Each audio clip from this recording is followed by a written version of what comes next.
Você sabe a diferença entre migração, emigração e imigração?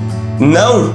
Então fica aqui comigo, porque hoje eu vou te mostrar essa diferenciação e alguns pontos importantes sobre essa temática para você se preparar bem aí para a prova do Enem.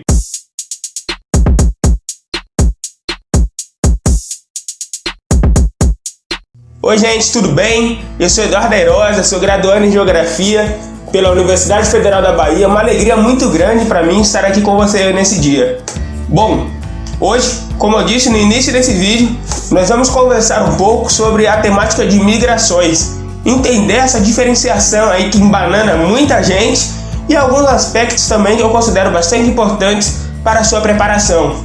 Mas antes disso, quero te convidar a conhecer aqui o canal Geografizando, né? Então acessa aqui os nossos vídeos, dá uma olhadinha no conteúdo que a gente já trouxe aqui para você, né? Curte esse vídeo também, compartilha com seus amigos e se inscreva aqui no canal se você ainda não é um inscrito. Se você já é inscrito aqui no canal, aquele abraço, muito obrigado pela sua parceria, pelo seu apoio e vamos ao que de fato interessa: migração. Bom, no início desse vídeo eu te fiz uma pergunta: se você sabia me dizer a diferença entre migração, emigração e imigração. E aí, sabe me dar a resposta? Bom, então vamos lá. Migração se refere ao processo de imigração, ao processo de deslocamento de um determinado ponto inicial para um outro determinado ponto final no globo terrestre. Esse deslocamento, esse processo de se migrar, ele pode ser classificado aí de duas formas principais. Ele pode ser sazonal, quando se refere aí às questões de trabalho, principalmente, em que o caso é a pessoa ela migra de um determinado local para outro para trabalhar, por exemplo, por um determinado tempo específico. Então, no caso aqui do Brasil, um exemplo bem comum que a gente costuma dar é a questão dos boias frias. Eles trabalham, eles migram, né, para trabalhar durante uns 3, 4 meses e depois eles retornam para o seu lugar de origem. Isso é o que a gente costuma chamar de migração sazonal. Ela acontece por um determinado período específico de tempo e depois esse migrante ele retorna para o seu local de origem. Uma outra classificação bastante importante que nós temos é a migração pendular. O que essa migração pendular significa? É aquela que acontece diariamente. Um exemplo bem clássico aqui no Brasil é a relação da região metropolitana com a capital.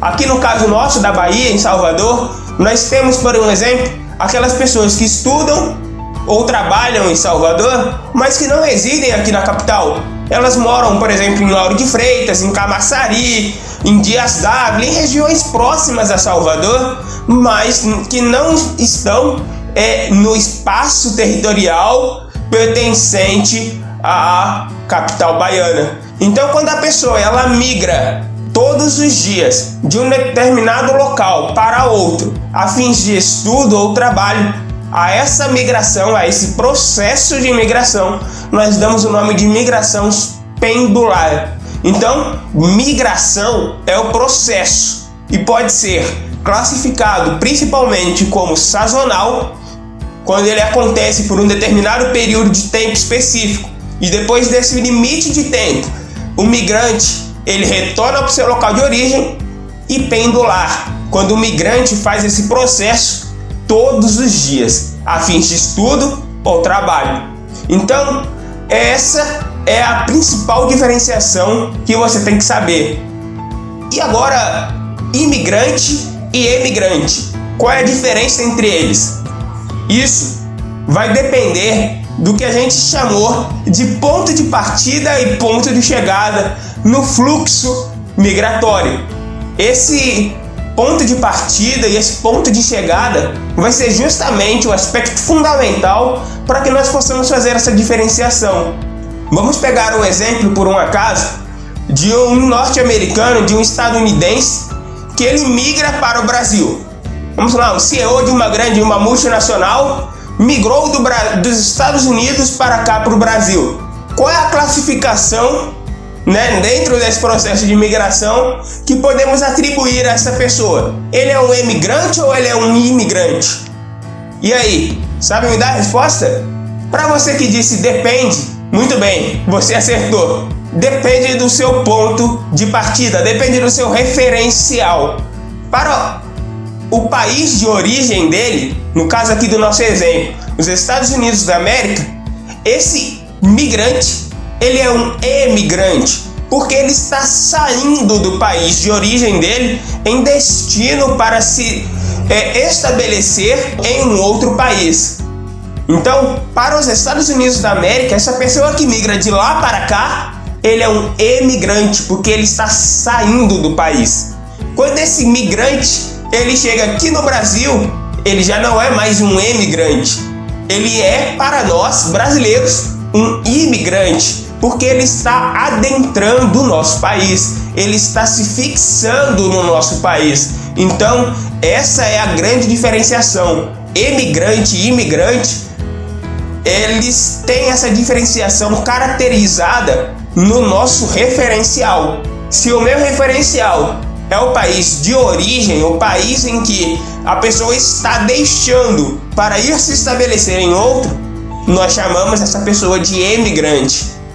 Se o nosso referencial é o país que está acolhendo, vamos por assim dizer, essa pessoa que está migrando, aí, para nós que estamos acolhendo, essa pessoa é um imigrante.